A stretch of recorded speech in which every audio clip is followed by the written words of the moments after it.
Hello friend, मैं विवेक कुमार विवेक classes में आपका स्वागत करता हूं। आज मैं साइंस के 31 प्रश्न लेकर आया हूं जो सभी परीक्षाओं के लिए अति महत्वपूर्ण प्रश्न हैं और आज का कट ऑफ रहेगा 25। ठीक है, देखते हैं 31 प्रश्न में से आप कितने प्रश्न बना पाते हैं। तो चलिए शुरू करते हैं। आज का पहला प्रश्न है, ध्वनि की गति सर्वाधिक होती है। ध्वनि की गति सर्वाधिक होती है किसमें? पहला ऑप्शन है हाइड्रोजन, दूसरा ऑप्शन है लोहा, तीसरा ऑप्शन है एल्युमिनियम, चौथा ऑप्शन है पारा। ठीक है, तो पहले देखते हैं हाइड्रोजन की गति जो होती है कितनी होती है। हाइड्रोजन की जो गति होती है वो होता है 1269 मीटर प्रति सेकेंड। ठीक है, लोहा का जो होता है 5130, कितना होता है? 5130 मीटर प्रति सेकेंड। ठीक है, उसके बाद देखते हैं कि एल्युमिनियम का कितना होता है। एल्युमिनियम का जो होता है 6430 मीटर प्रति सेकेंड। और उसके बाद फिर देखते हैं पारा का, तो पारा का होता है 1450।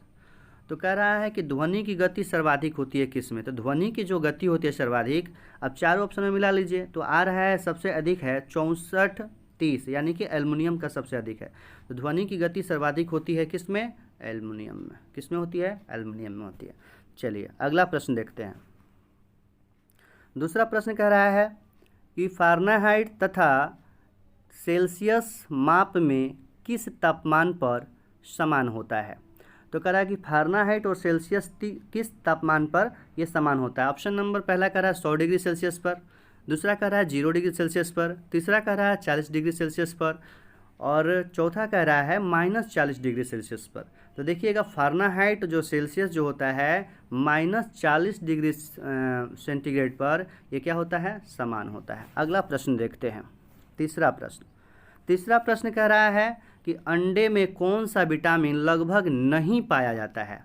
पहला ऑप्शन कह रहा है vitamin A, vitamin B option में कह रहा है कि vitamin B complex, C option में कह रहा है कि विटामिन सी और डी ऑप्शन में कह रहा है विटामिन। तो इसमें जो आपका आंसर जो हो जाएगा, देखिएगा सी जो हो जाएगा विटामिन, ये अंडे में नहीं पाया जाता क्योंकि ये खट्टे पदार्थों में पाया जाता है, इसीलिए ऑप्शन जो हो जाएगा आपका सी हो जाएगा। ठीक है, विटामिन सी। अगला क्वेश्चन देखते हैं आपका।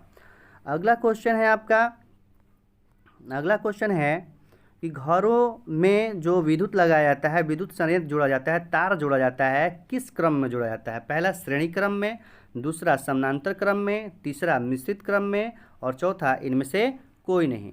तो यहाँ देखिएगा घरों में विद्युत संयंत्र जोड़े जाते हैं, किस क्रम में जोड़े जाते हैं? तो ये जोड़े जाते हैं समानांतर क्रम में। किस क्रम में? समानांतर क्रम में। अगला प्रश्न देखते हैं आपका, लोहे में जंग लगना एक है, कौन सी क्रिया है? भौतिक क्रिया है, रासायनिक क्रिया है, इनमें से कोई नहीं। तो यहाँ ध्यान दीजिएगा कि लोहे में जंग लगना एक रासायनिक क्रिया है। क्या है? रासायनिक क्रिया है। ठीक है, तो रासायनिक क्रिया में ये क्या होता है कि लोहे में जब जंग लगता है तो लोहा का वजन जो होता है, भार जो होता है बढ़ जाता है। क्या होता है? लोहे का जो वजन होता है बढ़ जाता है। आखिर लोहे में जंग कैसे लगता है? तो हवा, नमी और ऑक्सीजन के कारण ये क्या होता है कि इस पे जंग लग जाता है। और जंग जब लग जाएगा तो मान लीजिए कि अब इसको कैसे बचाना है, तो जंग से बचाने के लिए एक जस्ते का लेप लगाया जाता है, जस्तीकरण किया जाता है। अगला क्वेश्चन देखते हैं। अगला प्रश्न है आपका, एक समान स्वस्थ मनुष्य का रक्तदाब कितना होता है? ऑप्शन दिया है आपका 120/60। ठीक है, बी ऑप्शन में दिया है 120/80, सी ऑप्शन में दिया है आपका 180/120 और डी ऑप्शन में दिया है आपका 60/120। तो मानव शरीर का जो रक्तदाब होता है, स्वस्थ मानव शरीर का, वो होता है आपका 120/80। ठीक है, अगला क्वेश्चन देखते हैं। अगला प्रश्न 7 नंबर देखिएगा, ग्रहों के गति का नियम किसने दिया था? ग्रहों के गति का नियम किसने दिया था? ऑप्शन पहला में कह रहा है कि न्यूटन, दूसरा में कह रहा है केपलर, सी ऑप्शन में कह रहा है गैलीलियो और डी ऑप्शन में कह रहा है कोपरनिकस।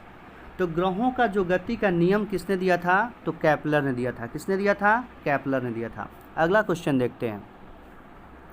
अगला क्वेश्चन 8 नंबर कह रहा है कि गन मेटल किसकी मिश्र धातु है? गन मेटल जो है किसकी मिश्र धातु है? देखिएगा, पहला ऑप्शन में है निकेल, टीना और तांबा। दूसरा ऑप्शन में कह रहा है तांबा, फास्फोरस और निकेल। तीसरा ऑप्शन में कह रहा है मैग्नीज, फास्फोरस, निकेल। और चौथा ऑप्शन में कह रहा है तांबा, टीन और जिंक। तो इसमें गन मेटल जो धातु है, मिश्र धातु है, वो निकेल, टीन और तांबा का है। निकेल, टीन और तांबा का है। ऑप्शन नंबर ए आपका आंसर हो जाएगा। अगला प्रश्न देखते हैं। कह रहा है कि न्यूट्रॉन का खोज किसने किया है? कह रहा है कि न्यूट्रॉन की खोज किसने की थी?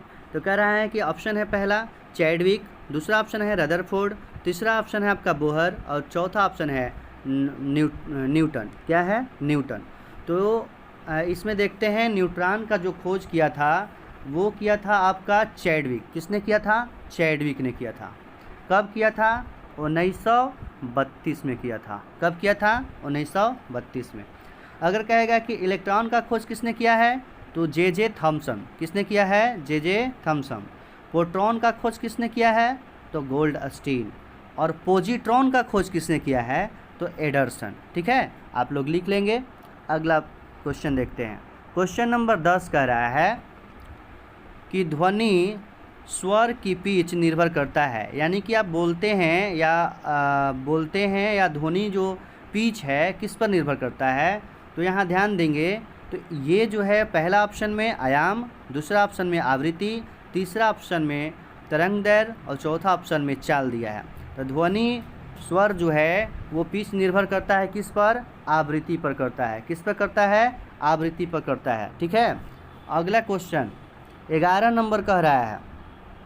ठीक है, अगला क्वेश्चन कह रहा है 11 नंबर कह रहा है कि रक्त का पीएच मान कितना होता है? तो रक्त का पीएच मान है, पहला ऑप्शन में दिया है 5.4, दूसरा ऑप्शन में कह रहा है 6.2, तीसरा ऑप्शन में कह रहा है 7.4 और चौथा ऑप्शन में कह रहा है 8.7। तो इसमें आपका आंसर जो हो जाएगा ये हो जाएगा 7.4। ठीक है। अगर कहेगा कि दूध का पीएच मान कितना होता है तो 6.4 होता है। अगर आपसे कहेगा कि मूत्र का पीएच मान कितना होता है, मूत्र का पीएच मान कितना होता है तो 6 होता है। कितना होता है? 6 होता है। ये हो गया आपका दूध का और ये हो गया मूत्र का। तो इसी तरह पीएच मान जो है आपको बताया जाएगा। अगला क्वेश्चन देखते हैं हम लोग। ठीक है, चलिए अगला प्रश्न है 12 नंबर। भारत में रेडियो का प्रसारण किस वर्ष हुआ था? भारत में रेडियो का प्रसारण किस वर्ष हुआ था? जब प्रसारण की बात करेगा ना तो ये हो जाएगा आपका 1927 में। लेकिन कहेगा कि ऑल इंडिया रेडियो की स्थापना कब हुई थी? तो 1936 में। ठीक है। और या कहेगा कि रेडियो की स्थापना कब हुई थी? 1936 में। या ऑल इंडिया रेडियो की स्थापना कब हुई थी? तो यहाँ कहेगा 1936 में। या कहेगा आपको कि रेडियो को कब आकाशवाणी कहा जाने लगा? आकाशवाणी की बात जब करेगा तो 1957 में। कब हुआ है? 1957 में। चलिए अगला क्वेश्चन चलते हैं। अगला प्रश्न कह रहा है कि पृथ्वी का प्लान वेग का मान कितना होता है? तो पृथ्वी का प्लान वेग जो होता है देखिएगा, कह रहा है कि ऑप्शन ए में कह रहा है कि 7.92 किलोमीटर प्रति सेकेंड, दूसरा कह रहा है कि 2.38 किलोमीटर प्रति सेकेंड और तीसरा ऑप्शन कह रहा है कि 11.2 किलोमीटर प्रति सेकेंड और चौथा ऑप्शन कह रहा है कि 11.2 मीटर प्रति सेकेंड। तो इसमें जो होता है आपका प्लान वेग ये हो जाएगा आपका 11.2 किलोमीटर प्रति सेकेंड। आपका राइट आंसर हो जाएगा। ठीक है। अगला प्रश्न देखते हैं। अगला प्रश्न आपका हो जाएगा, कह रहा है कि भोजन में आयोडीन की कमी से होने वाली रोग कौन है? अगर मान लीजिए कि भोजन में आप नमक नहीं लेते हैं, आयोडीन की मात्रा नहीं लेते हैं तो आपके शरीर में कौन सा रोग हो जाएगा? तो आप में जो रोग हो जाएगा ये हो जाएगा गलगट रोग या गोइटर रोग। यहाँ दिया है गले में जो प्रॉब्लम हो जाता है, सूजन हो जाता है, उसे घेघा रोग भी बोलते हैं। क्या बोलते हैं? घेघा रोग भी बोलते हैं या गाइटर रोग बोलते हैं, गलगट रोग बोलते हैं। तो यहाँ देखेंगे कह रहे कि गाइटर रोग दिया है या घेघा रोग भी दे सकता है। अगला क्वेश्चन देखते हैं। अगला प्रश्न है आपका, अगला प्रश्न है कैंडेला का मात्रक क्या है। ऑप्शन ए में है ज्योति फ्लक्स, दूसरा कह रहा है कि ज्योति प्रभाव, तीसरा कह रहा है ज्योति दाब और चौथा कह रहा है ज्योति तीव्रता। तो इसमें आपका हो जाएगा कैंडेला का जो मात्रक हो जाएगा ज्योति तीव्रता हो जाएगा। क्या हो जाएगा? ज्योति तीव्रता हो जाएगा। अगला क्वेश्चन देखते हैं। अगला कह रहा है प्रश्न कि द्रव धातु है, यानी कि देखिए कह रहा है कि द्रव धातु है। ऑप्शन ए में कह रहा है सोडियम, बी में कह रहा है पारा, सी में कह रहा है हाइड्रोजन और डी में कह रहा है ऑक्सीजन। तो आपका ये हो जाएगा, देखिएगा आपका जो हो जाएगा कि द्रव धातु जो है आपका हो जाएगा पारा। क्या हो जाएगा? पारा हो जाएगा। ठीक है, ये हो जाएगा आपका पारा। द्रव धातु जो हो जाएगा आपका पारा हो जाएगा, ध्यान रखेंगे। अगला प्रश्न देखते हैं। कह रहा है कि 17 नंबर क्वेश्चन कह रहा है कि प्राथमिक रंग क्या है। प्राथमिक रंग के बारे में पूछ रहा है। पहला ऑप्शन कह रहा है लाल हरा पीला, दूसरा ऑप्शन कह रहा है लाल हरा नीला, तीसरा ऑप्शन कह रहा है आपका लाल हरा आसमानी और चौथा ऑप्शन कह रहा है आपका हरा आसमानी पीला। तो इसमें जो आपका हो जाएगा ऑप्शन नंबर बी लाल हरा नीला को हम लोग प्राथमिक रंग भी कहते हैं। लाल हरा और नीला को प्राथमिक रंग भी कहते हैं। अगला प्रश्न देखते हैं।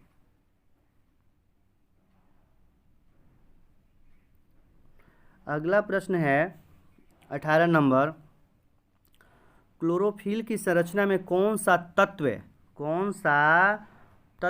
कह रहा है कि कौन सा तत्व सम्मिलित है क्लोरोफिल में, है ना। क्लोरोफिल के चलते आप लोग जानते हैं कि जो पेड़ की जो पत्तियां होती हैं हरी होती है, ठीक है। लेकिन क्लोरोफिल की संरचना में कौन सा तत्व सम्मिलित है, ये जब कहेगा तो आपका क्वेश्चन हो जाएगा कौन? मैग्नीज, है ना, मैग्नीशियम। कौन हो जाएगा? मैग्नीशियम, सॉरी, क्या हो जाएगा? मैग्नीशियम हो जाएगा। ठीक है, कौन हो जाएगा? मैग्नीशियम हो जाएगा। अगला क्वेश्चन देखते हैं। 19 नंबर कह रहा है कि जब हम बकरी या भेड़ का मांस खाते हैं तब हम क्या हैं? मतलब कि प्राथमिक उपभोक्ता हैं, द्वितीयक उपभोक्ता हैं, तृतीयक उपभोक्ता हैं, इनमें से कोई नहीं। ऑप्शन कह रहा है आपका, जब आप समझिए जो प्राथमिक उपभोक्ता होता है जो शाकाहारी होता है, यानी कि घास फूस खाता है, यानी कि घास फूस खाता है, वो प्राथमिक उपभोक्ता में आता है। लेकिन जो अब मांस खाएगा, यानी कि जो व्यक्ति प्रथम उपभोक्ता को खाएगा वो हो जाएगा द्वितीय उपभोक्ता। क्या हो जाएगा? द्वितीय उपभोक्ता हो जाएगा। तो हम लोग जब बकरी भेड़ या मांस खाएंगे तो द्वितीय उपभोक्ता कहलाएंगे। क्या कहलाएंगे? द्वितीय उपभोक्ता कहलाएंगे। अगला देखते हैं क्वेश्चन। करा कि ग्रेगर मेंडल निम्न में से किसे प्रतिपादित हेतु प्रसिद्ध हैं? यानी कि ग्रेगर मेंडल ने कौन से प्रतिपादन किया है, यानी कि कोशिका सिद्धांत दिया है या उत्परिवर्तन सिद्धांत दिया है या आपको आनुवंशिकता का नियम दिया है और उपार्जित लक्षणों का नियम दिया है, क्वेश्चन कह रहा है। तो यहाँ देखिएगा ग्रेगर जो मेंडल हैं उन्होंने जो दिया है आनुवंशिकता का नियम दिया है। क्या दिया है? आनुवंशिकता का नियम दिया है। आपसे क्वेश्चन करा कि ग्रेगर मेंडल जो है निम्न में से किसका प्रतिपादन किए हैं, तो आप यहाँ ध्यान देंगे, आपका जो हो जाएगा अब यहाँ ये आनुवंशिकता का नियम दिए हैं। क्या दिए हैं? आनुवंशिकता का नियम। अगला क्वेश्चन देखते हैं। क्वेश्चन नंबर 21 कह रहा है कि भोपाल दुर्घटना में किस गैस का रिसाव हुआ था?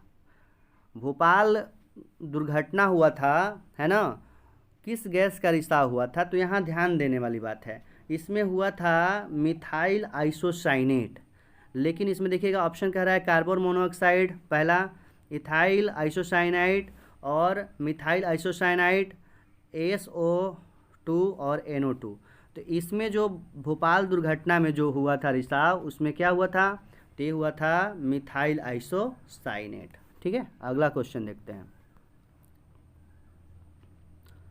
मनुष्य के जीवन में क्वेश्चन नंबर 22 कह रहा है कि मनुष्य के जीवन काल में कितने दांत 2 बार विकसित होते हैं? 2 बार विकसित होते हैं। देखिएगा दूधा के दांतों की संख्या जो होता है 6 वर्ष के बाद, सॉरी कह रहा है कि 6 वर्ष के बाद, है ना, ये क्या होता है 6 वर्ष के बाद 20 दांत टूट जाते हैं। कितने? 20 दांत। तो यहाँ देखेंगे जो बच्चा में होता है दूधा का दांत की संख्या 20 होता है, तो वहीं कह रहा है कि मनुष्य के जीवन काल में कितने दांत 2 बार निकलते हैं, यानी कि पहला जो 20 गो निकला 6 वर्ष की अवस्था में टूट गया और फिर वो होगा तो 2 बार निकल गया, इसलिए कह रहा है कि 20 आपका राइट आंसर हो जाएगा 20। ठीक है, अगला क्वेश्चन देखते हैं।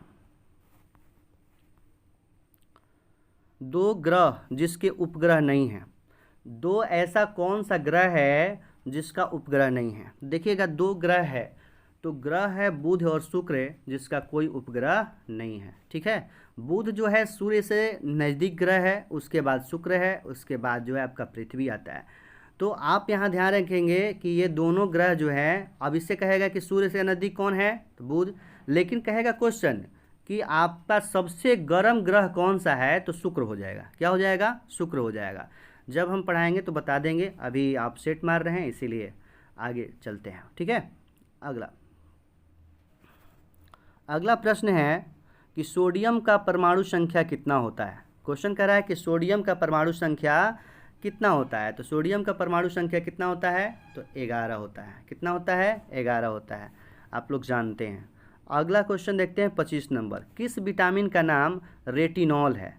किस विटामिन का नाम जो है रेटिनॉल है। देखिएगा विटामिन का नाम कहेगा, पहले विटामिन का खोज किसने किया था तो बता देता हूँ, फंक किया था। किसने किया था? फंक, है ना। विटामिन का खोज किसने किया था? फंक ने किया था। तो अब यहाँ देखिएगा विटामिन ए का खोज किसने किया था? मैकुलन। किसने किया था? मैकुलन। और बी का भी किया था मैकुलन। विटामिन सी का किसने किया था? होलकर्ट किया था। और विटामिन डी का किसने किया था? हॉपकिंस किया था।